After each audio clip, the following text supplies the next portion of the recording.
It's the Jim and Terry Show coming to you from the Hobbit Hole studio in Bobcaygeon. I'm Terry. And I'm Jim from Pefferlaw. And Jim hauled his posterior all the way to here this morning in advance of a snowstorm that we're expecting. Yes, I'm very confident I'll make it back, maybe in flurries. Well, you've got new eyes to get back with. I got new eyes, folks, and they're working wonderful. I was diagnosed with 20/20 vision. Excellent. And that's excellent. I still need reading glasses, so I still don't understand how all that works, but the reading glasses, that may be reduced down to barely nothing. The other day I was on the computer and I forgot that I didn't have my glasses on.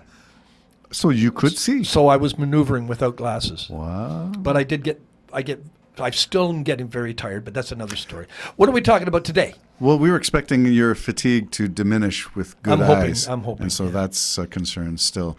All right, what are we talking about? Let's go to what we have in terms of 3D glasses and virtual reality headsets and the latest Apple. And I think I showed you this, so I'll pop it up on a monitor for you to see. There's the future Jim. He's got his eyes repaired, but he's got VR glasses over top. You wear these goggles, they look like deep diving goggles. They have a clear glass surface, but stuff gets projected. But pretty soon they say that'll be brought right down to glasses, then you think it'll be brought right down to contacts. Contact lenses, or the procedure you just had. Yeah, they will replace it. Lens They'll replace it. Yeah. And both my eyes have new lenses. I'm kind of bionic that way, I guess. Well, you've got plastic parts. I get plastic parts. Hey.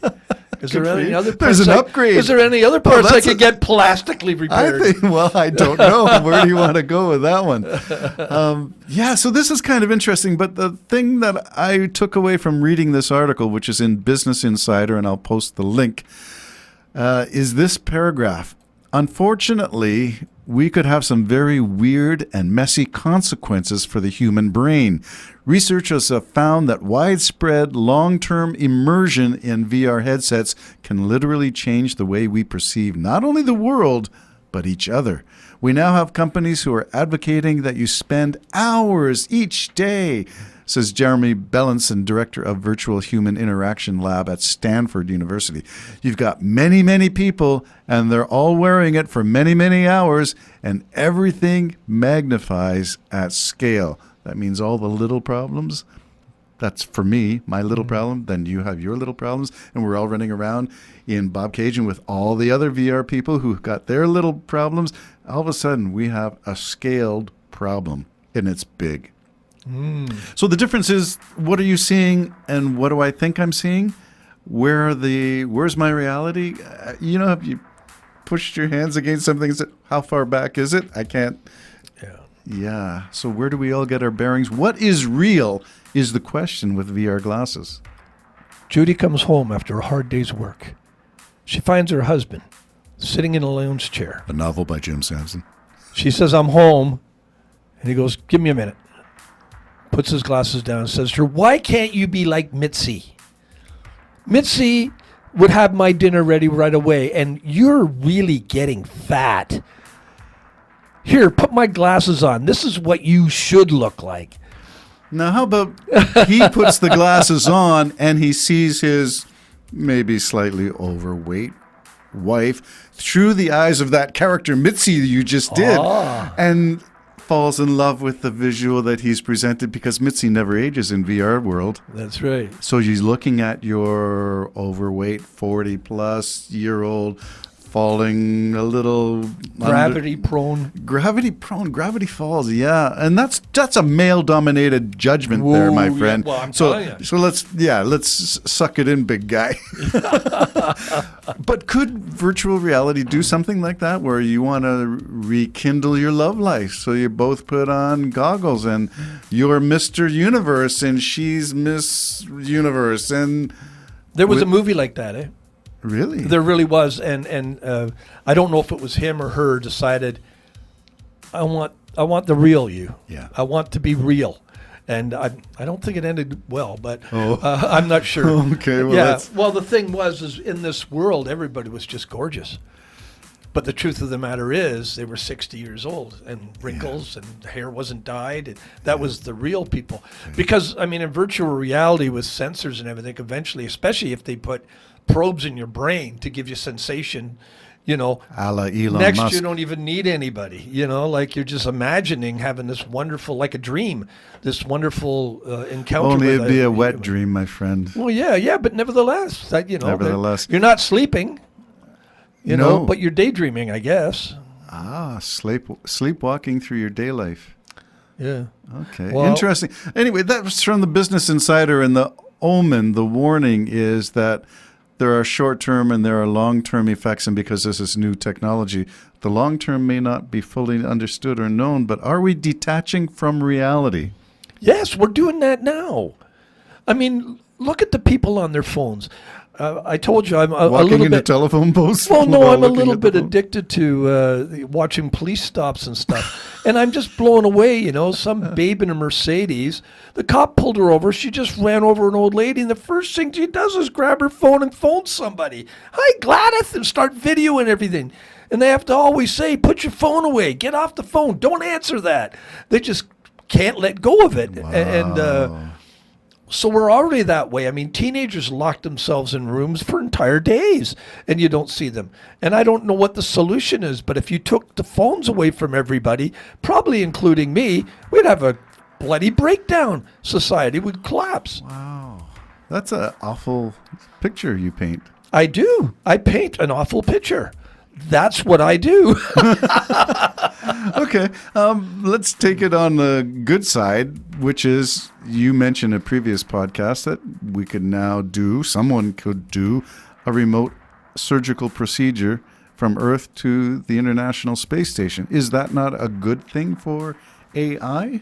Yeah, there's all kinds of good things for AI.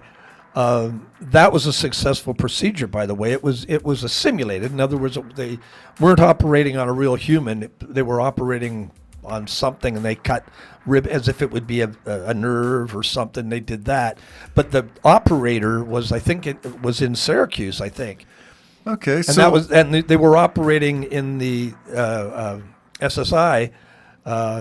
Space station. begs a whole bunch of questions about the technology involved. Like, you must be operating on a mannequin of some sort with all kinds of sensors that allows the surgeon to feel as it would be a real skin being sliced, the nerves really being repaired, Yeah. blood vessels really being cauterized. Whatever they do, Yeah. that has to be real. So is the surgeon in a VR world, or is there a real mannequin wired with sensors and with layered Well, skin? this was real arms being operated up in the SSI.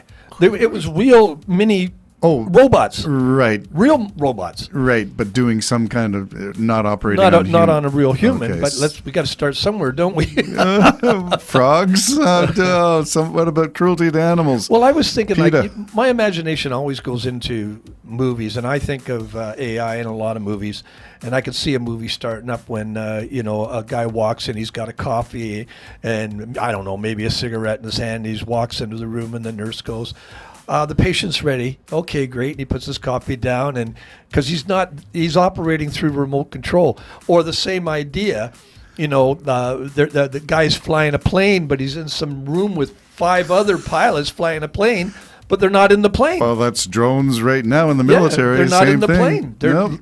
You're flying. You're in a trailer in some military base in the middle of Texas, but you're flying a drone over in Iraq or Afghanistan Yeah. or Saudi Arabia, wherever Absolutely. you are. So there's no reason to think that the not too distant future, the modern airlines are not going to have pilots. Whoa, now we're talking about labor. Now we're Well, talking no, about... you'd still need a guy who knows what he's doing, man.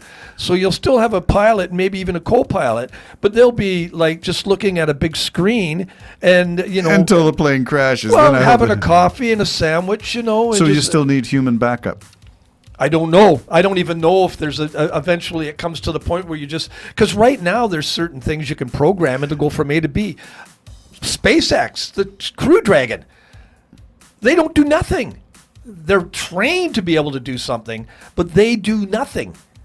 They sit there and It's they a Disney ride ride. to the space station. Yep, it's a Disney ride, Yeah, SpaceX. it's a Disney ride. It does it all autonomously. Wow, so that's great for programming, great for engineering. Now, the human skill set and the human factor.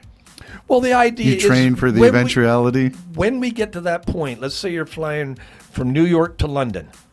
So you got a programmer who's the pilot. Here's the stats. Here we go. You got your co-pilot going. Okay, yeah, everything's fine. Waiting for the tower. Tower says take off. You push the button. Everything's automated from there. Because we've talked about that in the past. Should everything get automated on the roads, then if everything's automated, the accident factor goes way down because they're all talking to And each so other. do our insurance rates. So would your insurance rate. No, they won't. You No, know? no. Well, in the future, what they want for the future with autonomous cars is nobody owns a car. Yes. So it's the company that would be insured. Yeah. You just take your credit card out and said, I'm coming home from Terry's. That'll be $43. Okay. You get in just like Uber. Yep. Only there's, it's already taken out of your account. Wow. The And good thing is you don't have to tip anybody. No, you would hope that there's, although they probably have a slot, insert your credit card here. Yeah. And you want to, Well, did you enjoy your ride? it might even have snacks on board. Insert your credit Oh, card. that's and- right, because they'd Yeah. have a built-in Yeah. fridge or something. Oh, you're getting hungry? No need to stop. Just Yeah, it'll cost you X amount. Yeah, okay. Yeah, yeah. Like a a limo. room bar. Yeah. Yeah, a little mini Wow. bar. A little mini bar. Well, who knows where this is all going? But for now, and I don't even know how we got here. We were talking about the glasses, those VR glasses. VR Yeah. glasses, and you said that you have a more primitive pair that your son gave you. Yes. And And the cost was in the hundreds. This new set, $3,500. $3,500. And well, it may go down as competition comes in, but it may go up as it gets better and better and better. Especially if it makes your life just wonderful. What if these VR glasses, which we saw about the size of a small diving lens? Yeah, they remind me of a diving mask. Okay, yeah. so what if you had a choice between getting your eye surgery and buying that VR set? I'd get the eye surgery, but what if you have the choice of getting special eye surgery where they put that screen in, like they put two Implanting. implants in my eyes so I can now see. Yeah. Well, they say for another $15,000, we can implant that with zoom in lenses with all kinds of stuff. You might go for it. You might go for it. Could be tempting. So for some people, this is the way of the future. The article is from... Can I borrow $15,000? The article is called the Vision Pro Scary Side Effects, and it's in the Business Insider. I'll put the link below. Always something interesting to consider. Where are we going in society? What will tech make us? The Virtual Jim and Terry Show. I'm right here. I've got my glasses on. Jim's more than real. Bye-bye for now. Bye. Bye, Terry.